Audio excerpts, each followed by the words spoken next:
Hey there, VC. My name's Tom. If you're unfamiliar with the VC, that stands for Vicious Cunts because if you collect records, you're a little cunty. I don't even know what accent that was. Anyway, I had a surprise. It's weird that this is a surprise, but it was a surprise that showed up in the mail this week. It was a record, 7-inch. Baze.Djunkiii and Donna Maya, Alien Swamp on the freakbreaks.fwd imprint. Baze.Djunkiii is out of Hamburg, Germany. Runs Inner Otteren recordings. I do recommend following his channel. I listen to a lot of different types of music, but I watch a lot of people whose main music focus is out of my wheelhouse. I don't always care what people are really listening to. Sometimes it's just a matter of, it seems like a good person. They're having fun talking about the music they dig, and maybe I get introduced to something that's that I otherwise would not have come across. So, Baze.Djunkiii. I'm going to link his channel below. Definitely worth watching and following if you dig him.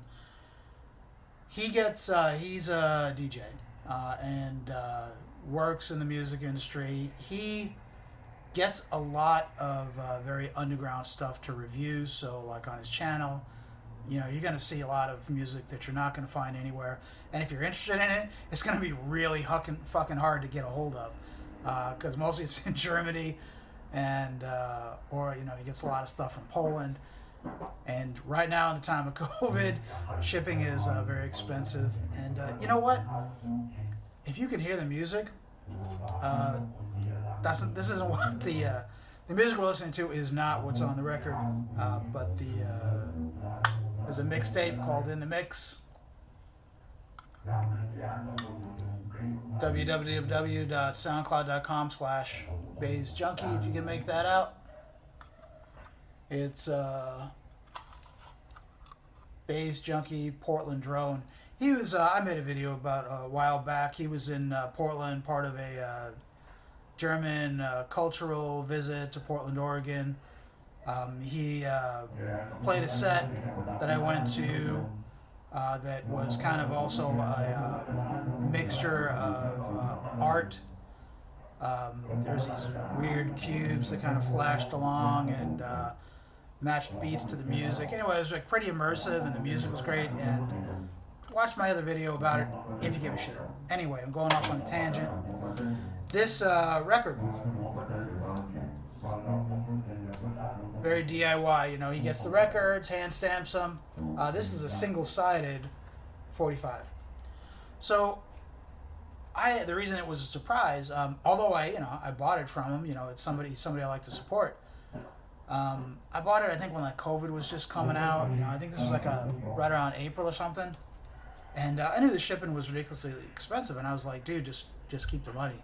Not even worried about the product, just because he's in the music industry, not playing any gigs, and he's a good dude. I consider him a friend, and you support your friends.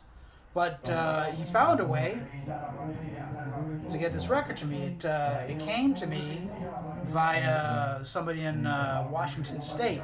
I'm in Oregon, so if you don't know geography, the states are right next to each other. So somehow we got it to somebody else who got in the States who got it to me, which is very cool. He had sent me a note here on postcard that's like, look at that. That is ridiculously cool art to me. There's also another postcard that I thought was pretty interesting. Kind of looks like something Eric Menudo might photograph. He's a really cool photographer on Instagram. Used to make VC videos, but active on Instagram showing his music. He's also into tapes if you're look up Eric Medeiros. If I think about it, I'll link to his Instagram for all you kids on the Instagram out there. So anyway, so I gave the record a spin, and I was listening to it on headphones, and I just, put the record on, put the headphones on, just close my eyes and just listening. And, it's like techno and bass and just kind of everything mixed together, but just like closing your eyes and listening to it, and then just like hearing the different elements, of drums come in or a synthesizer come in, like a lot of different elements just coming in. And I was thinking, man, this takes me back to being at a rave at a warehouse in Buffalo, New York. I went to college there, and I lived there for a long time.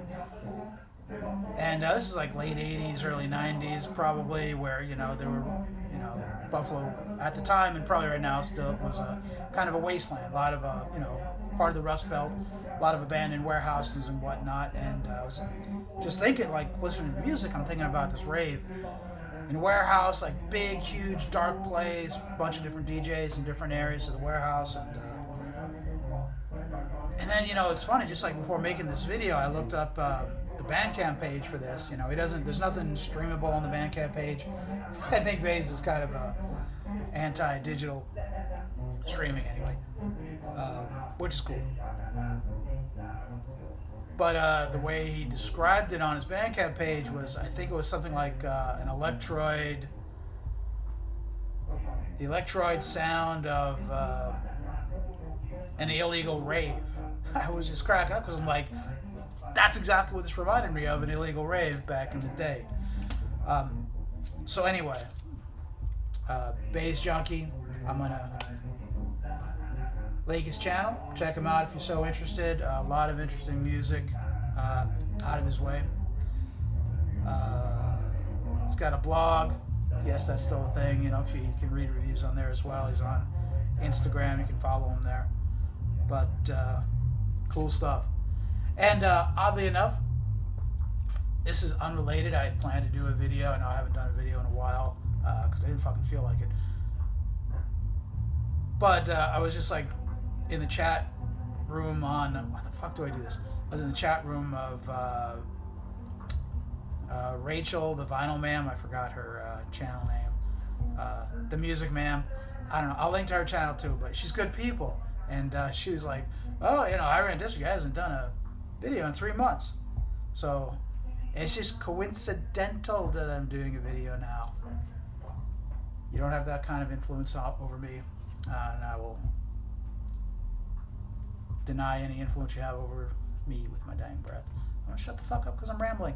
Anyway, thanks for watching. Check out Baze.Djunkiii. Check out Rachel, the Vinyl Ma'am as well. Really good people, both of them. Catch you later.